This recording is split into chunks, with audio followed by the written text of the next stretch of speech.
So what I want to do now is I want to give you some tips, okay, some pro tips here about filming your video and some things to avoid. All right, so let me play just a little bit of the video. Tell us your name and tell us about your project. My name is Edward Morley, and I was involved in what is known as the Michelson-Morley experiment.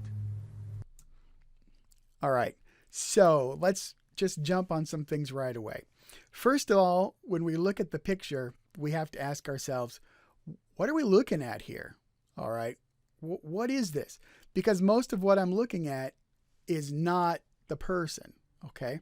So make sure there's a good picture of you. Make sure that that good picture of you is in focus. So we can see this poor guy here, which you may recognize.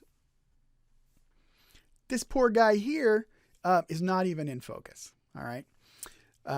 So make sure it's looking at you. Make sure it's in focus. Make sure there's not a really bright light source behind you.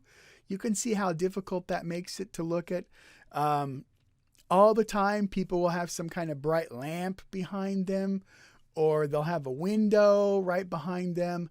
And it just makes the video very difficult to see and very difficult to watch. Okay. Now, the other thing here, before we move on to the serious problem, is the sound quality. All right.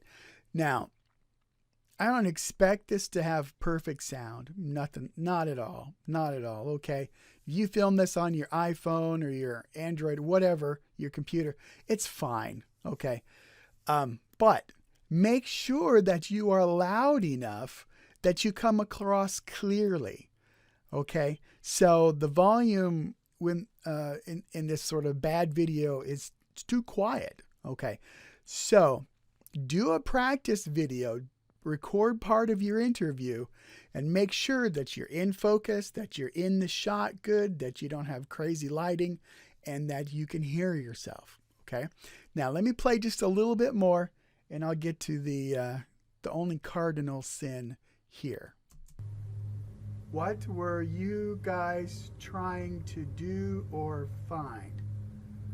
The goal was to prove that ether was a medium that swirled around the earth and was what light traveled through to reach us. Okay, that's good enough. Do not read straight off of your screen. Okay? If you're out of focus, if you have bad lighting, if you have bad sound, if you don't have a good framing of your face, those are all forgivable. That's a style thing. Okay. But the point of this exercise, you need in your head to realize that this is a substitute for a 10-page term paper. Okay. This is a substitute for a 10-page term paper. And so you need to know the person that you've researched. Okay. You need to know how they would answer things, what they would say. Not necessarily how they would say them, but you need to know as much as you can about their life, about their work, what their work meant to them, and the way you show that you have produced that level of research and that level of work is that someone can ask you a question and you can just tell them straight away. You can look right into the camera and say, my name is Michael Morley, and I was an important part of the Michelson-Morley experiment. What were you trying to find? Well, our work centered on trying to understand this crazy thing called the ether. And we believed that the earth went through the ether, and then there was an ether wind, and we were trying to understand that. Okay? So if you can do that, that demonstrates the depth of your research and how much you've learned about this person. Okay, so we've got 5 sins here. The first ones, focus, framing, lighting, sound, those are all stylistic. Okay, that's not going to hurt you great, I promise. The one that will hurt you grade is if you read straight off the screen. Don't do that. Okay? That's a cardinal sin.